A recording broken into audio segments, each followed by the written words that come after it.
तो कैसे हैं आप लोग। और आशा है कि आप लोग इस चैनल पे आएंगे तो ज़रूर ही आप कुछ आनंद का एक मौज पाएंगे। आनंद का मौज क्या सर, इंग्लिश बोलना सीखेंगे। आप 5 मिनट में आपको गारंटी लेता हूँ, आपका गारंटी लेता हूँ कि आपको 5 मिनट में इंग्लिश सिखाऊंगा। और बोल कर आप अभी बोलेंगे। आप ये चैनल देखिए, हमारा ये यूट्यूब पे नया चैनल बना है, इसका नाम है HMT ब्लॉग्स। वैसे हम HMT ब्लॉग्स बोलते हैं, वैसे हमारे चैनल का नाम है सोनी बॉयज ब्लॉग्स। तो आप लोग देखते हैं कि मैं इंग्लिश पढ़ाता हूँ और अभी जल्दी से शुरू किया हूँ। तो डेज 1 है आपका, डेज वन है आपका। और मैं आपको बोलना सिखाऊंगा सेंटेंस। सर जी सेंटेंस क्या होता है, सर जी वर्ड क्या होता है, सर जी लेटर क्या होता है, सर जी साउंड क्या होता है। साउंड क्या होता है, लेटर क्या होता है, वर्ड क्या होता है, सेंटेंस क्या होता है।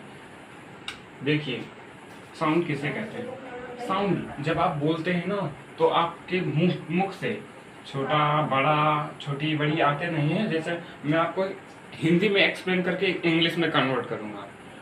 आप लोग देखिए, जैसे छोटा छोटा को इंग्लिश में छोटा आपको इंग्लिश में ए बोलते हैं, वैसे आपका ये साउंड कहलाएगा। अब ये लेटर क्या होते हैं, वैसे लेटर छोटे कैपिटल भी होते हैं स्मॉल भी होते हैं, तो वही लेटर होता है। वर्ड क्या होते हैं सर, वर्ड यही जो लेटर होते हैं ना ABCD, यही लेटर बनकर एक वर्ड, जब यही सब मिल जाते हैं तो वर्ड। जैसे RAM, अभी ये अलग है। अब मैं आपको देखिए RAM, यही शब्द मिला दिया तो ये राम बन गया। आप लोग देखिए ध्यान से, यही शब्द मिला दिया तो राम बन गया। और यही जो राम है ना, मैं लिख दूंगा कि राम खाना खाता है। तो यही जब कई वर्ड मिल जाएंगे तो वही एक वाक्य कहलाएगा। हिंदी में इसे वाक्य कहते हैं, इंग्लिश में इसे सेंटेंस कहते हैं। तो आई होप आप लोग समझ गए होंगे कि सेंटेंस क्या होता है। और मैं आगे चलता हूँ। ये जो सेंटेंस है ना, इसको 3 भागों में डिवाइड किया गया है। आप लोग तो दोस्तों मैं आपको बताना चाहता हूँ कि सेंटेंस क्या होता है, सेंटेंस क्यों पढ़ा जाता है, और सेंटेंस को मैं आपको बताऊंगा कि सेंटेंस में बहुत सारे बच्चे जो होते हैं वो गलती कहाँ करते हैं। ये जो सी है ना, आप यहाँ पर ध्यान दीजिए, ये जो सी है, यहाँ कई लोग यस बना देते हैं। सही वाक्य, ये सही सेंटेंस, यही प्रोनाउंसिएशन, यही वर्ड जो है, ये कैपिटल लेटर है नहीं, यही सबसे मेन है। यहाँ सी रहता है, एस नहीं रहता है। और मैं आपको बताना चाहता हूँ कि इसमें 3 भाग होते हैं। 3 भाग होते हैं, वो आओ देख लेते हैं। देखिए ये पहला, ये दूसरा और ये तीसरा। सर ये प्रेजेंट क्या है, ये पास्ट क्या है, ये फ्यूचर, ये 3 है। अब सर ये प्रेजेंट पास्ट फ्यूचर क्या है, तो मैं आपको बताना चाहता हूँ, जिस समय आप मेरे मोबाइल देख रहे हैं, जिस समय आप मुझे देख रहे हैं, ये प्रेजेंट है। आप मेरी वीडियो इस समय आपके सामने लाइव चल रही है, तो ये प्रेजेंट है। आप वही वीडियो कल देखेंगे तो वो आपका क्या होगा, पास्ट होगा। वही वीडियो आप कल देखेंगे तो वो आपका पास्ट होगा। जैसे आपने मोबाइल देखा था कल, तो ये था अंत में आया नहीं, ये था अंत में आया। यही आपका वाहिक जो बात होता है ना, यही आपका क्या करता है, अनुशासन करता है। और जो फ्यूचर है ना सर, फ्यूचर किसे कहते हैं, फ्यूचर उसे कहा जाता है जैसे आपके पास आईफोन होगा, अभी आपके पास है नहीं ना, आपके पास था, होगा, यानी आने वाले समय में आपने मेहनत किया, आपके पास आईफोन आया। सब मेहनत करेंगे सबको मिलेगा, पर मेहनत इस जमाने में कौन करना चाहता है। तो आई होप आप लोग समझ गए होंगे कि प्रेजेंट पास्ट फ्यूचर। मैं प्रेजेंट पास्ट फ्यूचर के कुछ एग्जाम्पल ही बता देता हूँ कि अंत में गा आएगा। और प्रेजेंट, ये देखिए प्रेजेंट के है, था, गा, है, था, गा क्या है सर जी, ये बता दीजिए थोड़ा, मैं बता दिया हूँ। और ये लास्ट में कैसे आता है और आपको कैसे इसे चुनना है कि हाँ सर ये प्रेजेंट का है और ये पास्ट का है, ये फ्यूचर का है। देखिए जैसे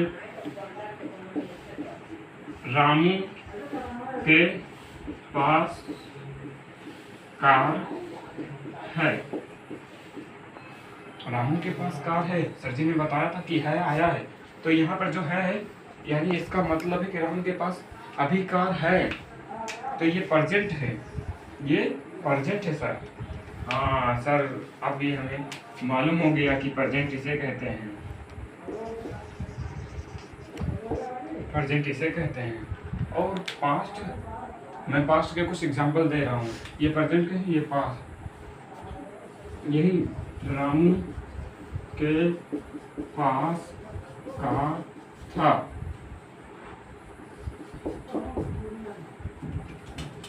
तो जब था की बात आएगी ना, तो ये जो होगा नहीं, जब था की बात आएगी, जब था की बात आएगी तब ये आपका पास्ट होगा। और जब फ्यूचर में रामू के पास कार होगा तो ये फ्यूचर में। अब इसे इंग्लिश में ये इतना तो आप लोग आई होप समझ गए होंगे कि कैसे क्या पैटर्न बना है। तो ये जब है ना, इसे इंग्लिश में क्या कहते हैं, इज आर। तो हम लोग देखते हैं कि इज आर एम लगाएं, और उसके बाद जब इंग्लिश में पास्ट में है ना, जब कोई सेंटेंस इंग्लिश में बोला जाएगा पास्ट में, तो आप था नहीं लिखेंगे, हिंदी में था लिख कर चले आए, ये गलत बात है। आप क्या लगाएंगे, वॉज एंड वेयर। इसे इंग्लिश में सही प्रोनाउंसिएशन क्या है, वर, वर, वधु वाला वर्ड पढ़ा जाता है। और जो फ्यूचर होता है ना, फ्यूचर जो फ्यूचर होता है इसे विल बी, विल बी। अब इंग्लिश में सर ये तो बता दिए कि रामू के पास कार होगा, ये फ्यूचर का है, रामू के पास कार होगा, कार होगा। सर अब इसका ट्रांसलेट करके दिखा दीजिए। देखिए सबसे पहले आप तो देखेंगे, सबसे पहले आप देख, तो आप लोग देखते हैं कि हमने फ्यूचर के बारे में, पास्ट के बारे में, प्रेजेंट के बारे में सब सीखा। अब हम लोग इस पर ट्राई करेंगे, क्योंकि मैं बार बार आपसे कहता हूँ प्रैक्टिस बहुत ज़रूरी है जीवन में।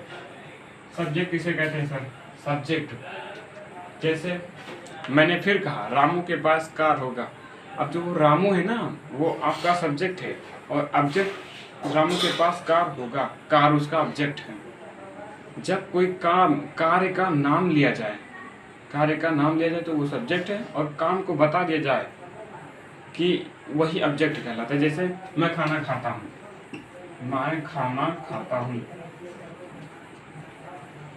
तो ये सब्जेक्ट है। और ये जो खाता हूँ ना, तो आप लोग देखते हैं कि मैं खाना खाता हूँ, तो सर इसमें सब्जेक्ट ऑब्जेक्ट क्या है। पहले आपको मेन टॉपिक है सब्जेक्ट और ऑब्जेक्ट को समझना, क्योंकि जो व्यक्ति सब्जेक्ट और ऑब्जेक्ट को समझ गया वो समझो इंग्लिश के 90% बोलने वाले में से एक है।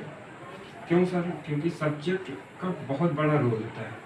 जैसे फिल्म का डायरेक्टर में रोल होता है ना, कि डायरेक्टर बताएगा कि हीरो कब कौन सा जंप मारना है, वैसे ही इंग्लिश में होता है कि सब्जेक्ट ऑब्जेक्ट कब कौन सा जंप मारेंगे। सब्जेक्ट और ये ऑब्जेक्ट कुछ आपके बंधे हुए हैं, कुछ आपके सब्जेक्ट जो बंधे हुए हैं, जैसे